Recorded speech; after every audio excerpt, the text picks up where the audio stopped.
Very good morning, my dear students of class ninth. You please open chapter number 2 of your short story book, Old Man at the Bridge, written by Ernest Hemingway. Chapter number 2. Please open and put your fingers on the lines. An old man with steel rimmed spectacles and very dusty clothes sat by the side of the road.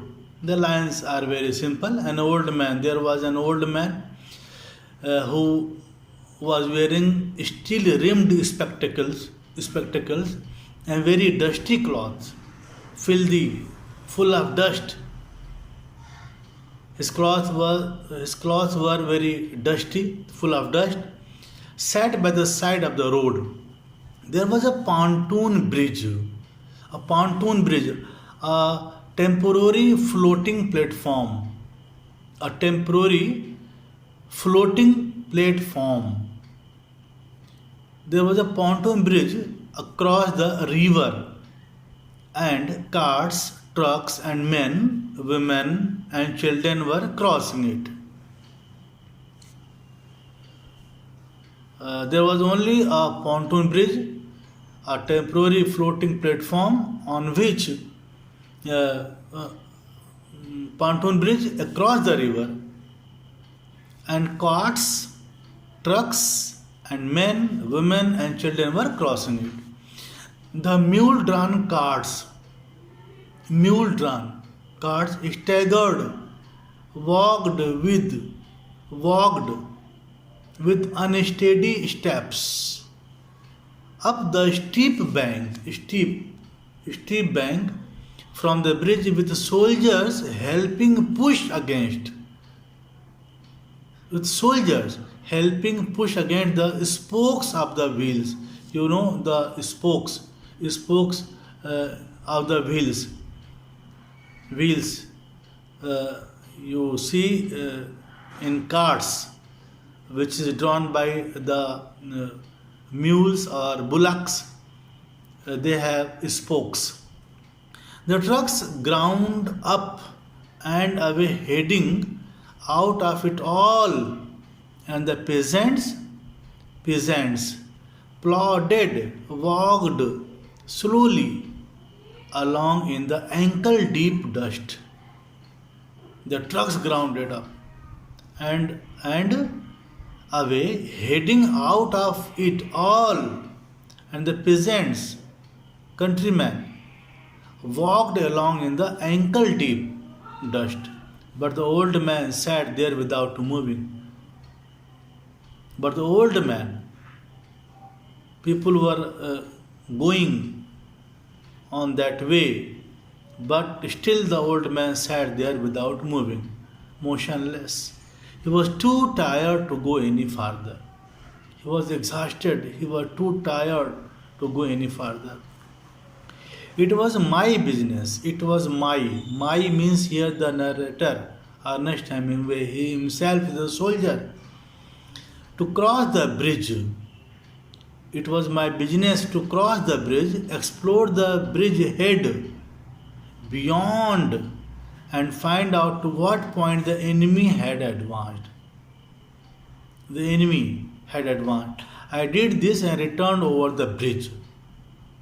I checked it, I explored where the enemy had advanced and returned over the bridge. There were not so many carts now. There were not so many carts now, and very few people on foot. But the old man was still there. Where do you come from? I asked him. The narrator asked the old man, where did he come from? Where did you come from? From San Carlos, he said and smiled. He was from San Carlos. That was his native town. San Carlos was his native town, and so it gave him pleasure to mention it, and he smiled. as San Carlos was his native town, so it gave him pleasure to tell the narrator the name of his native town and he smiled. I was taking care of animals, he explained. He explained that he was taking care of animals. Oh, I said, not quite understanding. The narrator could not understand what he wanted to say. Still, he said, oh.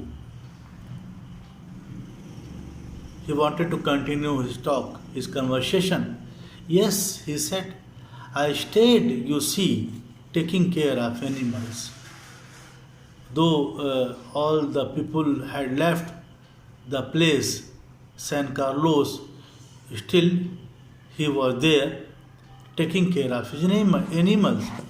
I was the last one to leave the town of San Carlos. The old man was the last person to leave the town of San Carlos. He did not look like a shepherd nor a herdsman. He did not look like a shepherd who grazed his animals, who grazes his sheep, nor a herdsman. And I looked at his black, dusty clothes, and his grey, dusty face, and his steel rimmed spectacles, and said, what animals were they? The narrator asked, what animals were they? Various animals, he said. The old man said, various animals, and shook his head. I had to leave them. He was compelled to leave them. I was watching the bridge. The narrator, was watching the bridge and the African-looking country of the Ebro Delta and wondering how long now it would be before we would see the enemy, and listening all the while for the first noises that would signal that our mysterious event called contact, and the old man still sat there.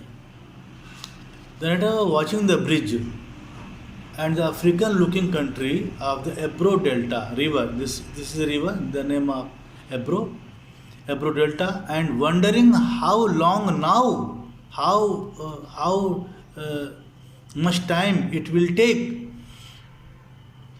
how long now it would be before we would see the enemy, how much time it will take to see the enemy, and listening all the while for the first noises that would signal that ever mysterious event called contact, and the old man still sat there.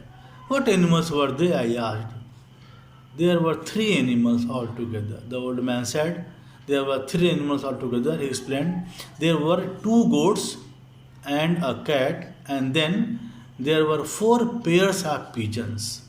These were the animals the old man had.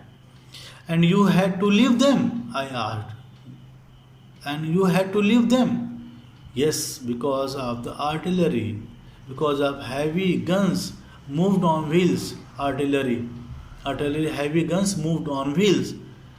Because of the artillery, the captain told me to go because of the artillery. The captain told the old man to go because of the artillery. And you have no family? The narrator asked. I asked, watching the far end of the bridge where a few lost carts were hurrying down the slope of the bank. No, he said, only the animals I stated. The cat, of course, will be all right. No, he said, only the animals I stated. The cat, of course, will be all right. A cat can look out for itself, but I cannot think what will become of the others. But I cannot think what will become of the others. What will happen to the goats and the 4 pairs of pigeons? Till here, what happened after that, you will study in my next video. Thank you so much, students.